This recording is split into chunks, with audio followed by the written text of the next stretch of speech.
네, TMF 2부 시작해 보도록 하겠습니다. 드디어 토트넘에 대해서 조금 기분 좋게 시작할 수 있는 기회가 됐어요. 그렇죠. 그리고 또 손흥민 선수에 대해서도 기분 좋게 이야기할 수 있는 여건이 마련이 됐습니다. 일단 토트넘이 입스위치 원정에서 4대1로 승리를 네. 했고요.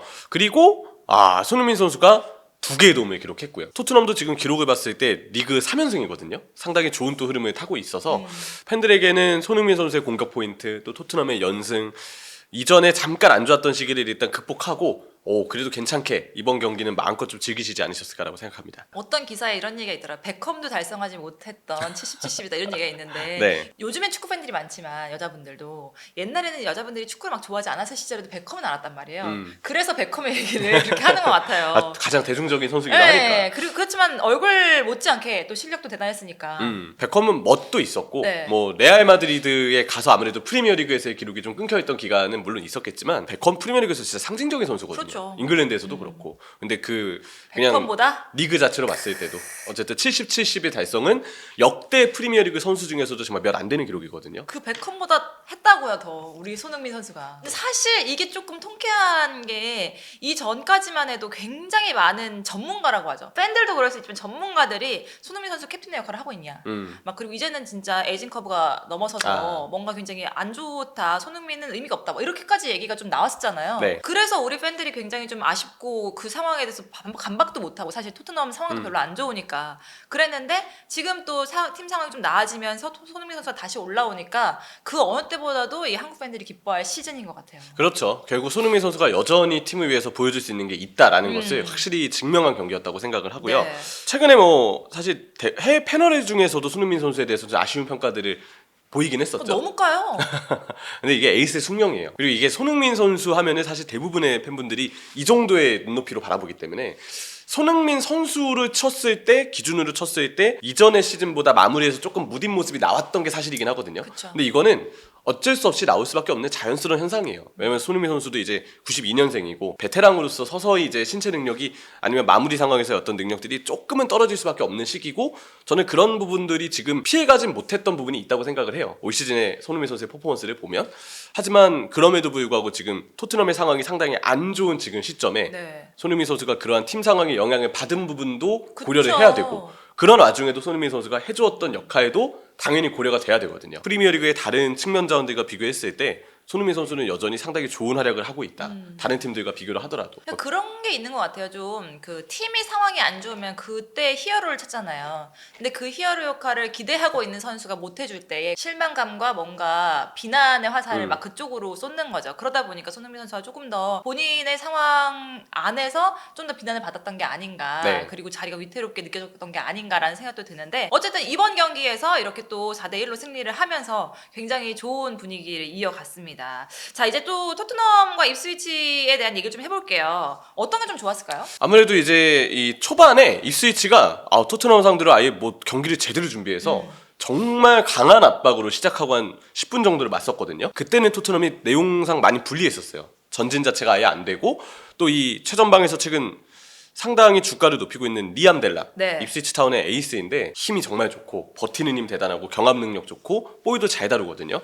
이 선수가 일부러 단소를 피해서 아치그레이 쪽으로 계속 공략을 하더라고요. 그렇죠. 그레이 쪽에서 이제 델랍을 상대해야 되다 보니까 부담이 많았고 실제로 델랍이 계속 뭔가 경기에 관여가 되면서 허친슨의 뭐 슈팅이라든지 델랍의 등지는 플레이 뭐 좀 오른쪽에서 보여준 필로진 선수의 아주 좀 좋은 볼 간수와 드리블 이런 부분들이 계속 이 토트넘에게 위협을 가했지만 초반에 그래도 실점 없이 토트넘이 잘 버텼어요. 제가 볼 때는 경기 상황에서는 초반에 실점을 하지 않은 게 분명 크게 아주 중요하게 작용이 되었다라고 생각을 하고요. 그리고 이제 입스위치가 이번 토트넘전 이전에 치렀던 빌라전 때 티앙제블가 퇴장을 당해서 네. 오른쪽 풀백에 고드프리가 나왔거든요. 근데 이 고드프리가 폼이 지금 많이 떨어져 있어요. 뒷공간을 상당히 많이 내주고 고드프리의 약점을 손흥민 선수가 적재적소에 파고들면서 2개의 도움을 기록한 게 2골 차의 리드를 먼저 토트넘에게 안겨준 게 승리에 있어서는 정말 큰 공이 되었다라고 볼 수 있겠죠. 초반에 정말 잘 버텼다고 생각을 한 게 초반에는 사실 토트넘 또 지나? 뭐 이런 생각도 많이 하셨던 분들도 있었다고 들었거든요. 팬분들 사이에서도 또 포스테코글루의 어떤 대한 비난을 여기까지 이제 장전을 맞아. 하셨다가 골이 들어가네 하면서 살짝 이렇게 그쵸. 골 누그러졌다. 들어가는 순간 이제 네. 누그러지고 그러면서 뭐야 여기 흐름이 좀 기세가 넘어가네 막 이렇게 되는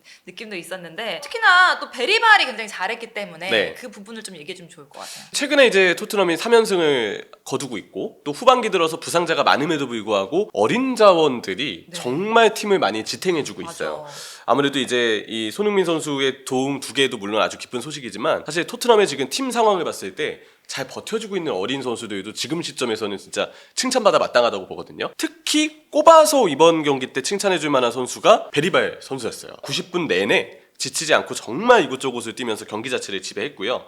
중앙 미드필더로 나와서 쉴 수 없이 진짜 그라운드를 누볐거든요. 활동량을 앞세워서 곳곳에서 상대의 패스를 다 끊어내고 심지어 간결하게 연결도 잘했고 그 베리발 선수가 제가 볼 때마다 느끼는데 활동량도 많은데 힘이 꽤 괜찮아요. 그래서 신체 밸런스가 쉽게 무너지지 않는 스타일이라서 몸을 잘 활용하더라고요. 상대와의 부딪히는 플레이, 뭐 순간적인 볼 간수, 그 있을 곳에 다 있는 느낌의 이제 베리발 선수가 활약을 해주면서 중원에 있어서는 정말 엔진과도 같은 그런 역할을 베리발 선수가 톡톡히 해냈다고 생각을 했습니다. 근데 확실히 지금 토트넘에서 어린 친구들이 눈에 띄게 보이는 게 아치그레이도 그렇고 이 선수들에게 좀 기대를 해야 할 것 같아요. 일단 이 선수들을 영입하는 데 있어서도 네. 토트넘이 제법 많은 투자를 했기 때문에 그만큼 기대를 걸고 있는 자원들이라는 점도 알 수 있고 원래 생각했던 것보다 기회를 더 많이 받고 있거든요. 왜냐면 아무래도 이제 기존의 주전 선수들이 번갈아 가면서 부상을 당하다 보니까 그쵸. 베리바에도 그레이도 계속 여러 위치에서 경기를 뛰면서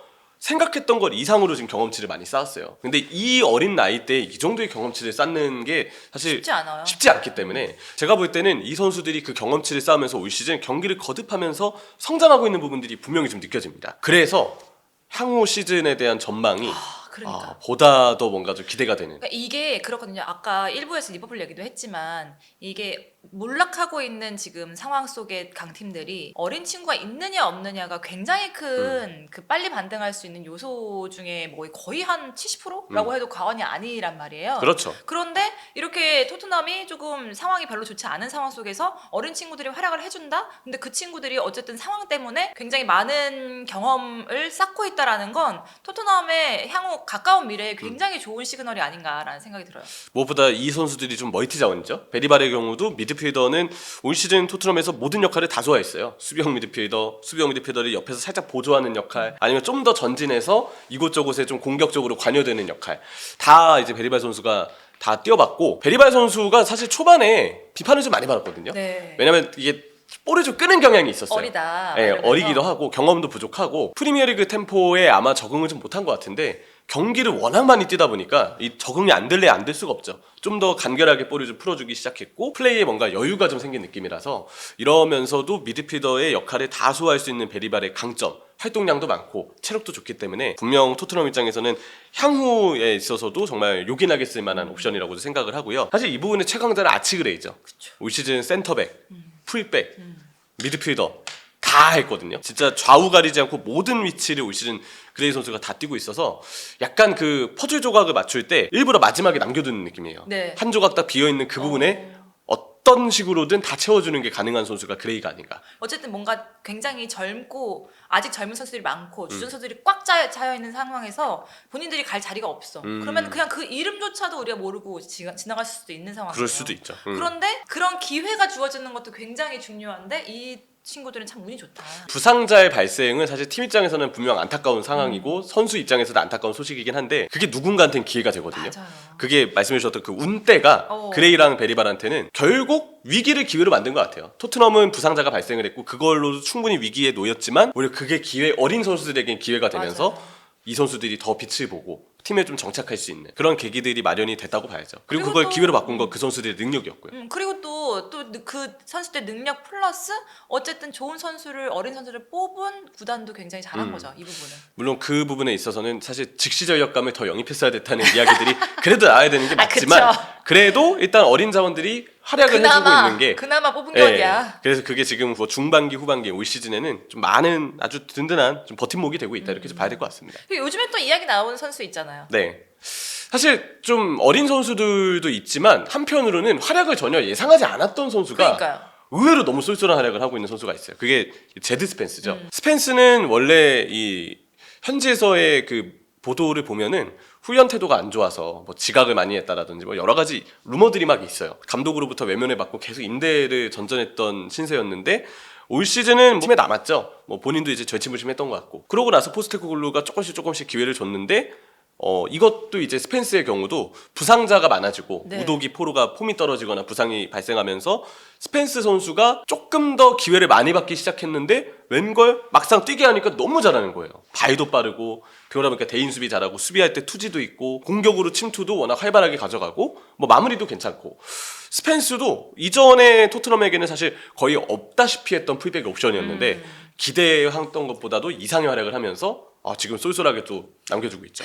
요즘에 그 아이를 키우는 데 있어서 그런 말이 있어요. 네. 문제아를 반장을 시켜라. 무언가 자기에게 역할을 부여하면 그 아이가 그거를 해내기 위해서 굉장히 노력을 하면서 성장한다. 근데 보세요. 토트넘의 문제라고 여겼던 부분에서 스펜스가 굉장히 좋은 역할을 하는 걸 보면 인생을 배울 수 있다니까요. 스펜스에게 이런 책임감이 부여되면서 오. 경기에 대한 책임감이 그렇죠. 부여되면서 자연스럽게 자신에게도 좀 전화회복할 수 있는 기회가 되고 어쨌든 그렇습니다. 토트넘에 대해서 얘기를 했는데 이 이후에 이제 어쨌든 흐름은 반등을 했어요. 근데 네. 여기가 끝이 아니잖아요. 그렇죠. 그리고 토트넘의 상황이 그렇게 좋지도 않고 이 이후에 어떻게 될 것 같으세요? 제일 중요한 거는 이제 유로파리그에서의 성적입니다. 지금 알크마르를 16강에서 만나게 됐는데 아무래도 알크마르와의 객관적인 전력은 토트넘이 보다도 우위에 있다고 봐야 되겠지만 알크마르도 최근 에레디비시에서는 계속 순위 상위권 경쟁을 해왔던 팀이고 올 시즌 유럽클럽 대항전에서 에레디비시 팀들이 대체적으로 다 잘해요. 페이노르트도 챔피언스리그 16강 올랐고 아약스도 마찬가지고 알크마르도 일단 유로파리그에서 선전을 또 하고 있기 때문에 쉬운 대지는 아니라고 봐야죠. 근데 어쨌든 지금 토트넘에게 중요한 건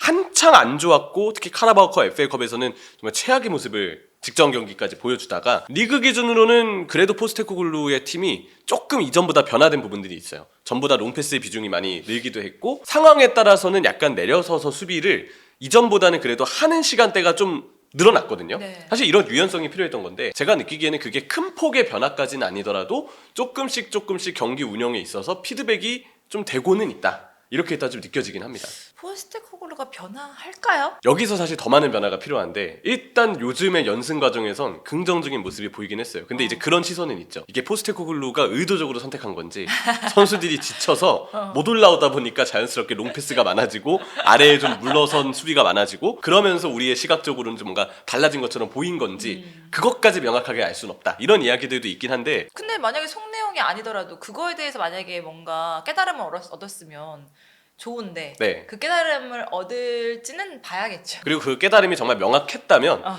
자국컵 대회에서 경기 운영을 좀 더 잘했겠죠. 그래서 그런 아쉬움이 이제 아직 토트넘에게 남아 있고 이게 연승 기간 동안에도 조금 팬들에게는 그래도 여전히 남아있는 우려이긴 할 텐데 그리고 앞으로의 결과가 좋지 않으면 또 결국은 질타를 받을 부분이 제가 볼 때 이 부분일 것 같아요. 결국 감독의 큰 틀에서의 세부 전술 부족, 뭐 유연성 부족 이런 부분들이 질타를 받겠지만 어쨌든 최근의 경기는 그래도 이전에 연승을 달리지 못했던 이전 시간대와 비교했을 때 조금 더 유연하게 바뀐 부분이 일부 좀 보여지기는 한다. 그런 포인트들이 잘 맞아 떨어지면서 최근에 리그 경기 때는 그래도 토트넘이 연승을 달렸다고 생각을 하고요. 업로드 시점이 이제 언제일지 모르겠지만 맨시티전이 있거든요. 그렇죠. 왜냐면 주중 맨시티전, 맨시티에게 토트넘이 항상 강해왔기 때문에 그렇죠. 전반기 때도 이겼고요. 맨시티가 또 요즘 상황이 좋지 않은 점을 고려했을 때 혹시 이것까지 토트넘이 잡아낸다면 다시 한번 좀 올 시즌 남아있는 유로파리그를 포함해서 잔여 일정에 대한 뭔가의 기대감을 조금 불러일으킬 수 있는 그런 계기가 이제 맨시티전 결과에 따라 좀 정해진다고 생각합니다. 그러니까 이것까지 잡아낸다면 토트넘은 굉장히 반등의 기회를 얻겠지만 네. 이것까지 진다면 맨시티는 정말 암울함 속에 들어가겠네요. 그렇습니다. 진짜 이 경기는 눈 뜨고 봐야 된다. 중요하다. 네. 중요하다. 그런 생각이 들면서 다음 그 경기 결과도 어떻게 될지 기대를 많이 하시면서 TMF 다시 돌아오도록 하겠습니다. 안녕히 계세요.